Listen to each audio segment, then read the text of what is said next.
Judge at ringside, Marcus McDonnell scores it out. Live. 15 to 114 in favor of Billy Joe Saunders.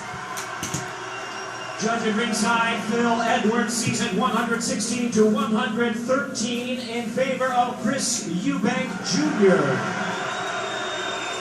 And judge at ringside, Terry O'Connor scores him out 115 to 113 in favor of the winner.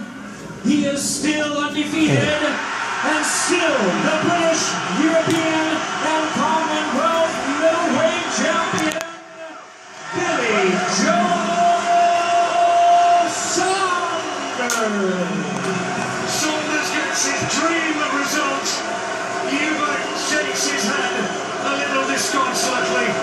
Split decision, 3 rounds, 1 round, and Terry O'Connor, the deciding judge, 2 rounds for Billy Joe. We're going to hear the post-fight interviews from these guys right now, November the 29th, 2014. Listen. He was hyped. Maybe that's just me. I'm just an American. It's just an American opinion, but Chris Eubank Jr. was hyped. If you watched the fight, or if you didn't, he wasn't showboating. He wasn't doing all that and all that type of stuff. The work rate, the work ethic, the work rate was low. He didn't start picking it up until later on in the fight. I'm talking about rounds 7, 8, 9, and 10. Now, as always, Billy Joe Saunders gassed. Now, he gassed a little later than he does in other fights, but at this point in time, hold up. You guys got to give me a minute. I got to get you the post-fight interviews. Give me a minute.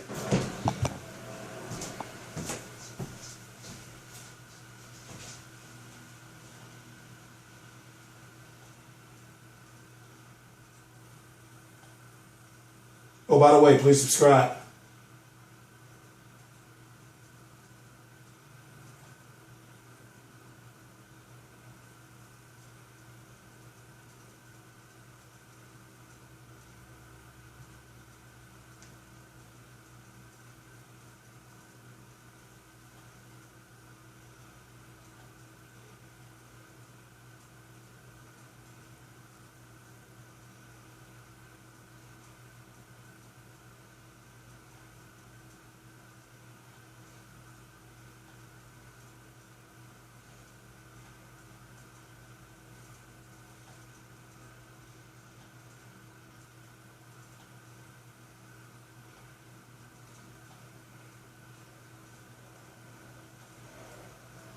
Ladies and gentlemen, you're live on Boxnation, and we're going to have a word with both fighters. First of all, the champion. After all the build-up, Bill, after all the talk and the hard work, what does it mean to win? First of all, I just want to say thank you for everybody who came out here, because you're the ones who made the show tonight.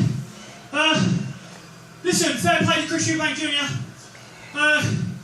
You know, he's better than what I thought. It was good work, Ray, but he was just a little bit too slow on the early rounds, and I knew his game plan was to push me on the last 6.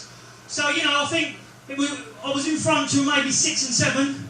Then he started taking over. Then I nicked a couple of maybe 9, maybe 11. But, you know, fair play to him. But, you know, I'm only 25. He's only 25. Next stop is a WBO world title, but I think I've got a little bit more learning to do yet. And I'm ready for the world title. Chris, it was a split decision. How close did you think the fight was? How did you think it'd go? It was close. I felt like I won most of the second half of the fight, if not all of it. He's got a good engine, and you know, I'm back in the gym tomorrow. This isn't the end. You know, I'm coming for the British again. Hopefully, we can do a rematch ASAP. You know, because I felt like I won the fight. But congratulations to him. Good to see. Good to see. And was Billy better than you thought he was? It was a big step up for you tonight. He did what I thought he would do. You know, he boxed the plan. Early rounds, he come out strong. I felt like I overtook him, but you know, the judges made the decision. I'll be back. Chris will be back. Can I just ask you, because I'll just say one thing. I boxed tonight. I done alright, but I'll gladly, when I be world champion, I'll give him first shot. Who wants to see it again for the world title? Final question.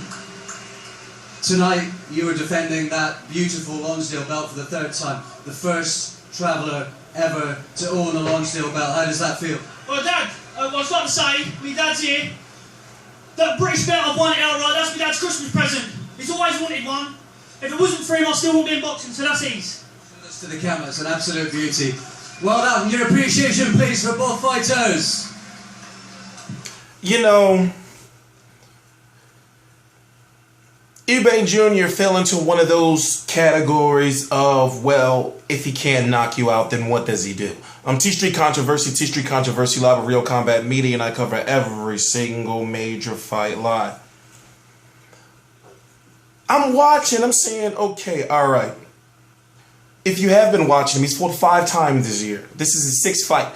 And what you see is that during rounds 1 through 5, he's coasting. During rounds 1 through 5, we're wondering, are we going to see the same fighter we saw against lesser competition?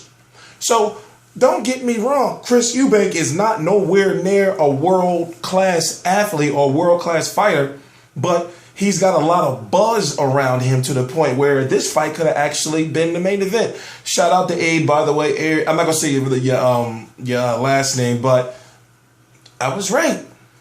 Billy Joe has been to the distance.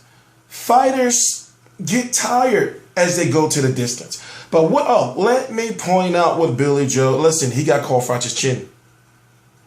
He took some vicious uppercuts and barely even stumbled. I'm talking about clean. I'm talking about right here. And he barely even stumbled. Now, as he said, he still has some learning to do, and then he'll go on for his WBO title shot, which will be Andy Lee or Matvey Korobov. So, in my opinion, he can beat Matvey Korobov, but that's a truly 50-50 fight. Now, what he said was he'll give Chris Eubank Jr. a title shot when he wins the championship, but they both have some work to do. Now, as far as the performance, Billy Joe put on a masterful performance as far as the domestic level is concerned. He is the best 160-pound fighter, and right now he's up there as far as, even though he doesn't have a world title, he's up there with Carl Froch. That's just in my opinion. Because what I saw from him is that the growth is there. The upside is there. There's a lot that he can do for the sport as far as you know, a 160-pounder that can be an international fighter, younger than Carl Froch was. You know, and like I said, it's some learning he has to do, for example, the conditioning and the stamina. But let's talk about Chris Eubank Jr. for a minute.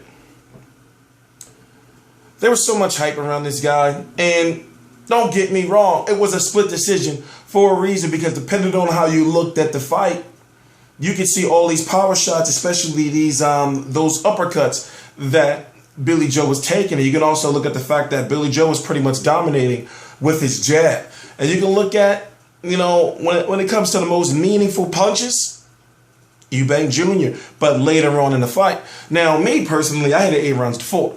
Now, the reason why I had it 8 rounds to 4 is because basically, you know, round 4 was a toss-up round, but I gave 3-0 to Billy Joe Saunders, and that's how it started off, and then it started going up and down. But Billy Joe was right. It wasn't until, you know, well, rounds 11 and 12 was kind of a toss-up because you saw all that aggressiveness. Now, mind you, let me calm down. Let me calm down because, see, I got to get the Tyson Fury versus Derek Chisora too, so I'm talking a little fast. Please subscribe. I cover every single major fight live. I'm going to say this. Chris Eubank Jr. fought 5 times this year, and to take a 6th fight with the magnitude of that, if he would have won, he would have been a superstar. But now, you know, he's going to go back down to that level, you know, of fighting those guys he was before, and you think he's going to be doing all that stuff again now? Now we got to find out who he really is. The work rate's got to go up. The foot movement, you know, needs some work, and he's stiff. Now he's a big 160 pounder. We still don't know if he's a 160 pounder or 168 pounder. My opinion, he's a small 168 guy, but a very big 160 guy. So basically, you know, I think his most comfortable weight would be somewhere around 160, 164. Just my personal opinion. But this is a guy, you know, who was being trained by Floyd Sr. at one point in time. His father is one of the pioneers of the 168-pound division. You got him putting work on Carl Froch on, what is it called? Behind the Ropes, I believe it's called. You know, their version of HBO 24/7 over in the UK. You got him putting some work on George Groves. And you know, he was supposed to be this big up-and-coming superstar, and he takes a loss, not on the world level, but on a domestic level, and that means a lot. But I'm T Street Controversy. This is T Street Controversy Live. I cover every single major fight live. If you're watching this video now, sometime in the next hour, I'm going to be doing something called Google Hangout. So after Tyson Fury versus Derek Chisora 2, if you're watching this video November 29th, 2014, 7:25 p.m. Eastern Standard Time. So right now it's probably 11:25 or so p.m. over there, November 29th. So basically I'm going to be doing a live streaming boxing chat. Please subscribe. T Street Controversy, T Street Controversy Live.